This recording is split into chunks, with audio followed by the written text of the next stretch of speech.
রওজা শরীফ দেখতে কি সুন্দর, একবার দেখিলেও মনে শান্তি হয় অন্তর, হায় হায় শান্তি হয় অন্তর। তাই তো থাকি ভাবনাতে দয়ার নবী মায়ার নবীর রওজা দেখিতে, হায় হায় দয়ার নবী মারহাবা। যাব মোরা নবীর বাড়িতে, বলেন যাব নবীর বাড়িতে, দয়ার নবী মায়ার নবীর রওজা দেখি। রওজার মাটি বড়ই নেয়ামত, আল্লাহু আকবার। আশের সে দামি বলি চার ইমামের মত, হায় হায় চার ইমামের মত। তাই তো যাবো রওজার মাটি মাখিতে, দয়ার নবী মায়ার নবীর রওজা দেখিতে, হায় হায় দয়ার নবী নবীর রওজা দেখিতে। চিৎকার মেরে কোন মারহাবা, ওয়াজ কি চলবে? কিন্তু মা মহিলারা শুধু 5টা টাইমের ভিতরে সীমাবদ্ধ নয়, 24 ঘন্টা পর্দাদিন অবস্থায় থাকার জন্য আদেশ করছেন কে? আরেকটু জোরে বলেন, আদেশ করছেন কে? আড়ালিয়া গ্রামের মা,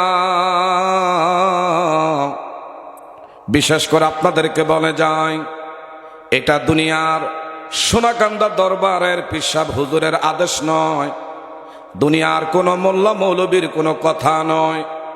কোরআনুল কারিমে আমার আল্লাহ সুবহানাহু ওয়া তাআলা আদেশ করেছেন, অকারনা ফি বুয়ুতিকুন্না ওয়ালা তাবাররাজনা তাবাররুজাল জাহিলিয়াতিল উলা।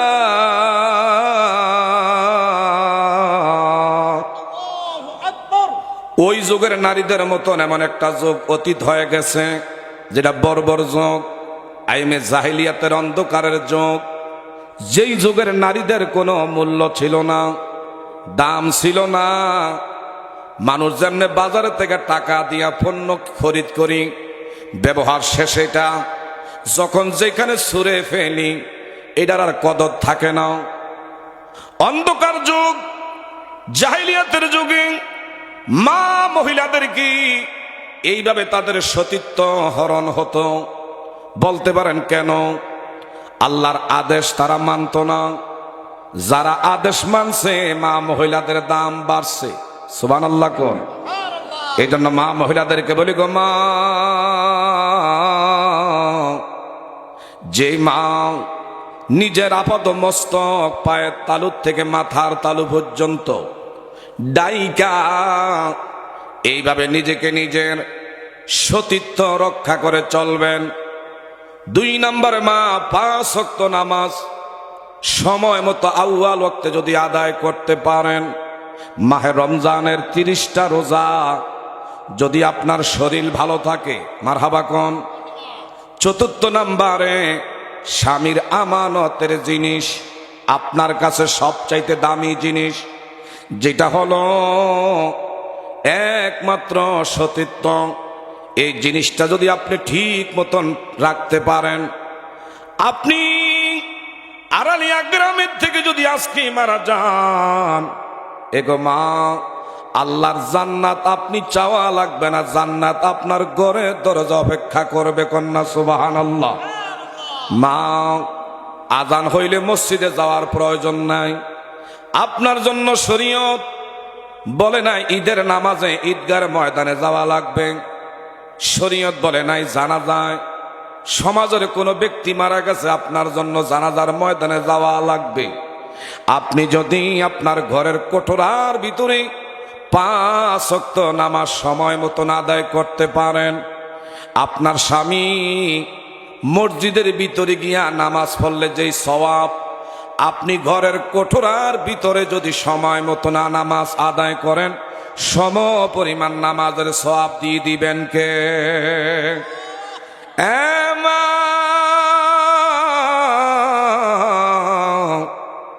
যদি গো আপনি ঠিক মতন নামাজের প্রতি যত্নবান হন, আমার আল্লাহ পাকের ওয়াদা, ওয়ামুর আহলাকা বিসসালাতি ওয়াসতাবির আলাইহা লা নাসআলুকা রিজকা। গভীর মনোযোগ আমার দিকে তাকান।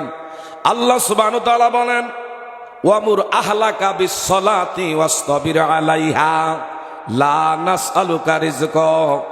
যারা নামাজের যত্নবান হবেন, যারা ঠিক মতন নামাজ আদায় করবেন, আমরা যারা এখানে বালেক পুরুষ আছি, বালেকা যত মা মহিলারা আছেন গো মা, যদি সময় মতন ঘরের ভিতরে নামাজ আদায় করতে পারে, লা নাসআলুকা রিজকা, আল্লাহর জিম্মাদারিতে ঘরের মধ্যে রিজিক পৌঁছায় দিবেন কে?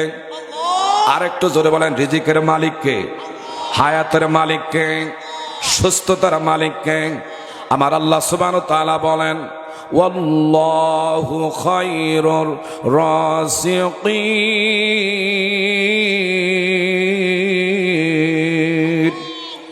উত্তম রিজিক দাতা ইনি হলেন আল্লাহ।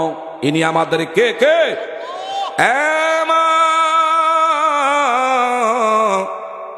ঠিক মতন যদি নামাজের যত্নবান হতে পারেন, 5 ওয়াক্ত নামাজ যদি মা মহিলারা আদায় করতে পারে, আল্লাহ পাকের জিম্মাদারিতে রিজিক আল্লাহ পৌঁছায় দিবে। স্বামীর কামাই রুজি যদি কম হয়, যদি ঘরের মধ্যে মা নামাজ পড়ে, আপনি যদি মসজিদে গিয়া নামাজ আদায় করেন, বরকত দিবেন কে? আর একটু জোরে বলেন, বরকত দিবেন কে? এই জন্য নামাজ দরকার আছে না নাই? এই জন্য দারুল হুদা দরবার, এই জায়গার মধ্যে গেলে বেনামাজি নামাজিওয়ালা হয়। বেপরদাকামী নারী ওই জায়গার মধ্যে গেলি পর্দানিশীন হওয়ার জন্য আদেশ করে। যারা নেশাখোর, যারা বাবারা বন্ধুরা মাতাল থাকতো, নেশা কইরা কইরা নিজের অর্থ সম্পদ বিনষ্ট করেছে, এমন বহু নেশাকর দারুল হুদা সোনা কান্দার দরবারে গিয়া আমার আল্লাহ তাদেরকে আল্লাহর ওলি বানায়া দিয়েছে। চিৎকার মেরে কন্যা মারহাবা। গভীর মনোযোগ, আমার দিকে তাকান বাবা। দিনই দুনিয়া ক্ষণিকের জন্য, এই পৃথিবীতে কেহই চিরস্থায়ী চিরকালের জন্য আসি নাই।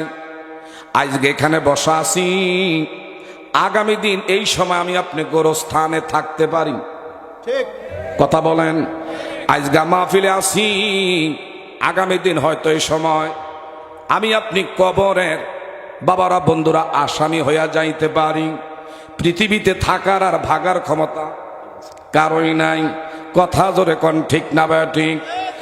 মা, আপনি যদি নামাজিওয়ালা হন, পর্দানিশীন হন, আপনার ঘরের সন্তান নামাজিওয়ালা হবে, আপনার সন্তান কোরআনের পাগল হবে, আপনার সন্তান দোয়াগির আওলাদ হবে।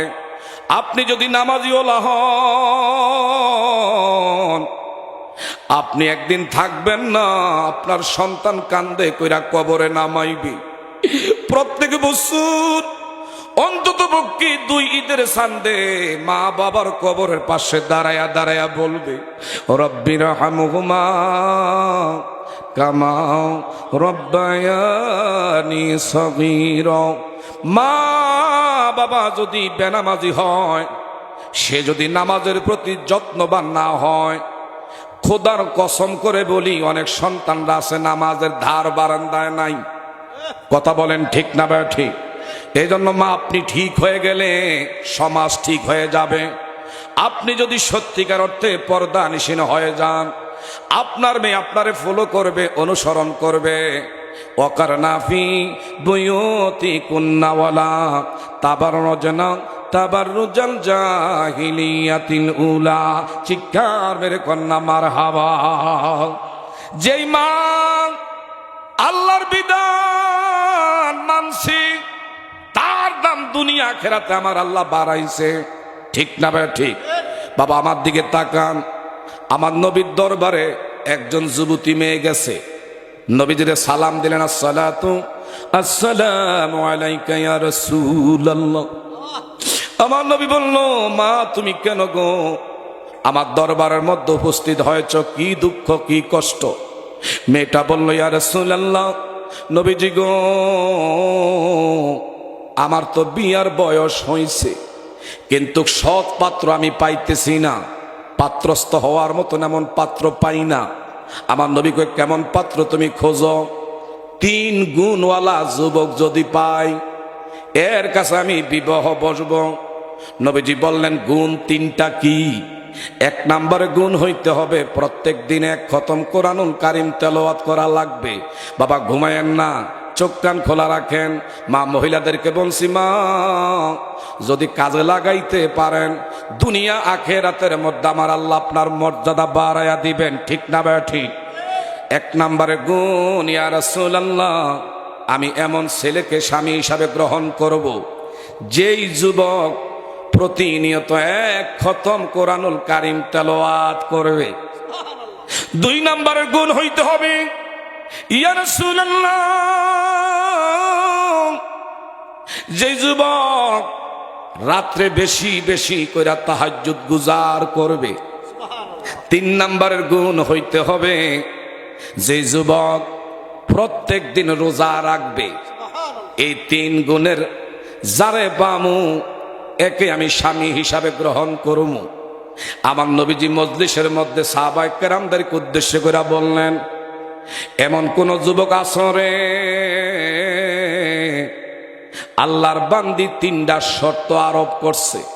এক নম্বরে ডেইলি এক খতম কোরআনুল কারীম তেলাওয়াত করা, রাতের বেলা বেশি বেশি করে তাহাজ্জুদ গুজার করবে, এমনকি প্রত্যেক দিন রমজানের শুধু 30টা রোজার পরে আরো 11 মাস আছে, প্রত্যেক দিন রোজা রাখবা। এই তিন গুণের কোন যদি যুবক থাকো হাত বাড়াইয়া দেখাইতে পারো। মিডল পয়েন্ট থেকে একটা যুবক হাত বাড়াইয়া দিলেন, ইয়া রাসূলুল্লাহ ইয়া হাবিবাল্লাহ এই তিনটা শর্ত আমি মাইনা তাকে স্ত্রী হিসাবে গ্রহণ করতে চাই। আমার নবীজি বললেন, আল্লাহর বান্দি তোমার তিনটা শর্ত এই যুবক মানবে, আমি নবী এক্ষুনি বিয়ার কার্যক্রম। নবীর নিজের পাক জবান মোবারক দিয়া বিয়ার সরা পড়াইলেন। আরেকটু জোরে কর না। আমার নবীর পাক জবান দিয়া বিবাহ কার্য সম্পন্ন করলেন। এখন আমার নবীজি দোয়া করলেন। আমার নবীজি বলেন, আল্লাহ তাদের দাম্পত্য জীবন সুখময় করে দিও, শান্তিময় করে দিও, একে অন্যের প্রতি আন্তরিক হয়ে চলবার তৌফিক দিও, এমনকি মৃত্যু পর্যন্ত একই ছাদের নিচে তারা দুইজন যেন বসবাস করে মরতে পারে। আমার নবীজি দোয়া করছে। আর 1500 বছর পরে কিছু মৌলবী 1.5 পৃষ্ঠার মৌলবী বের হইছে।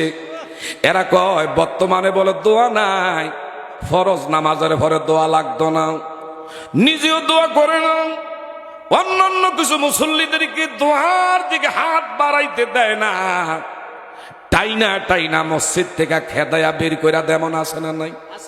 আর কোন আছে না নাই? আমরা কি দোয়ার পক্ষে না বিপক্ষে? আচ্ছা দোয়া করি কার কাছে? ক্ষমা চাই কার কাছে? তাইলে তোমার কেন গায়ে জ্বলে?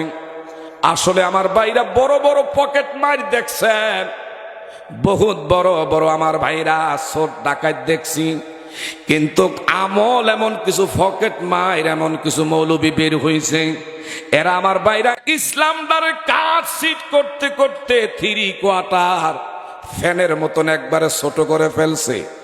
নামাজের পরে দোয়া নাই, জানাজার পরে দরকার নাই, গোরস্থানে গিয়া বাপমার কবরে দাঁড়াইয়া জিয়ারত করা লাগবে না, ওলি আল্লাহর দরবারে যাইয়া দোয়া করা লাগবে না, মক্কায় গেলে চলবে, মদিনায় নবীর রওজা ধারে দাঁড়াইয়া সালাতু সালাম দেওয়ার দরকার নাই।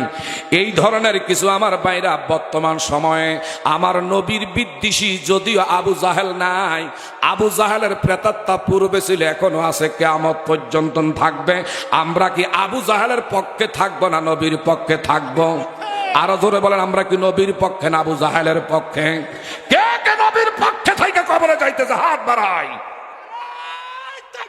আল্লাহু আকবার।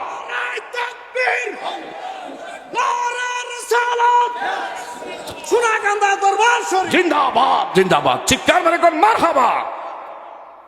একদল তো বের হইছে গো ওলি আল্লাহ নাই। ওলি আল্লাহ যদি কোরআনে থাকে আমরা মানবো, ওলি আল্লাহর কথা কোরআনে না থাকলে আমরা মানবো না। ঠিক না ভাই? ঠিক। আমার আল্লাহ কোরআনুল কারিমে বলে ওলি আল্লাহ আমার বন্ধু। কার বন্ধু?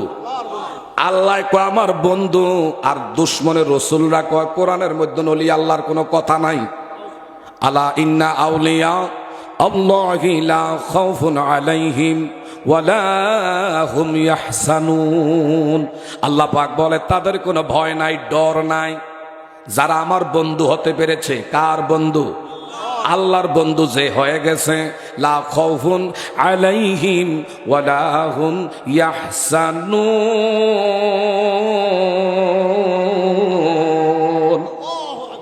এদের কোনো ভয় এবং ভীতি কোনো কাজ করবে না, না দুনিয়া না আখেরাতে। কথা বলেন ঠিক না ভাই? ঠিক। আড়ালিয়া গ্রামবাসী নবীজির দরবারে ওই যুবক বাবা আমার দিকে তাকান, দাঁড়ায়া বললেন আমি তার 3টা শর্ত, 3টা কমিটমেন্ট মাইনা আমি স্ত্রীর মর্যাদা আপনি নবীর সাক্ষী রেখা দিলাম। নবীজি দোয়া কইরা দিলেন। ঘর সংসার করতেছে কয়েকদিন যাইতে না যাইতে হঠাৎ কইরা আমার নবীর দরবারে মেয়েটা বিচার নিয়ে আসছে। আমার নবীজির কাছে বিচার দাখিল করলেন, কমপ্লেইন করলেন।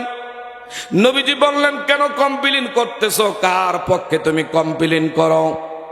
আল্লাহ নবী গো, যে যুবক বলছে 3টা শর্ত মাইনা স্ত্রীর মর্যাদা আমারে দিবে, 3টা শর্তের একটা শর্ত তার ভিতরে নাই। নবীজি বললেন ব্যাপার কি? 3টা শর্তের একটা শর্ত মানে না। যুবক তুমি কি সামনে আসনি? লাব্বাইক ইয়া রাসূলুল্লাহ, চিৎকার মেরে কন্যা মারহাবা।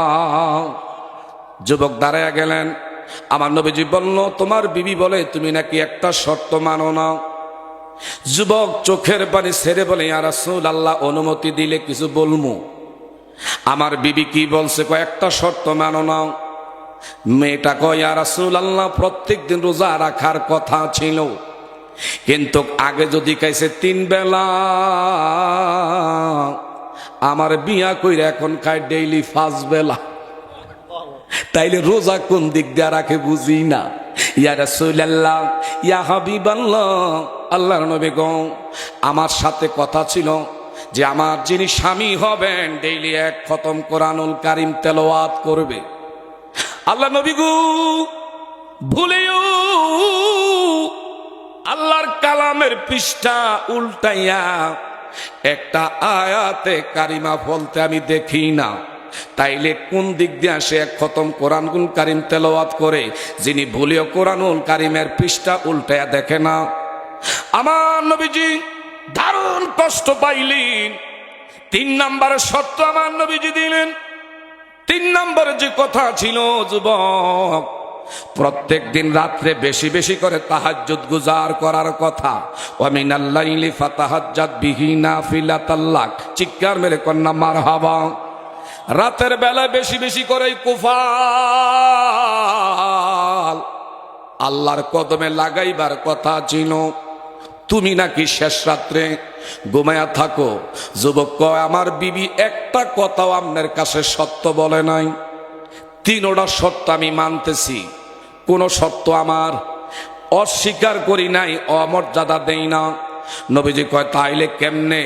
ইয়া রাসূলুল্লাহ, ইনার লগে কথা 1 খতম কোরআনুল কারীম তেলাওয়াত করা। আমি ডেইলি 11 খতম কোরআনুল কারীম তেলাওয়াত করি। চিৎকার মেরে কন্যা মারহাবা। যাব মোরা নবীর বাড়িতে, বলেন যাব মোরা। এই মদিনা যাইতে মনটা চায় কি চায় না?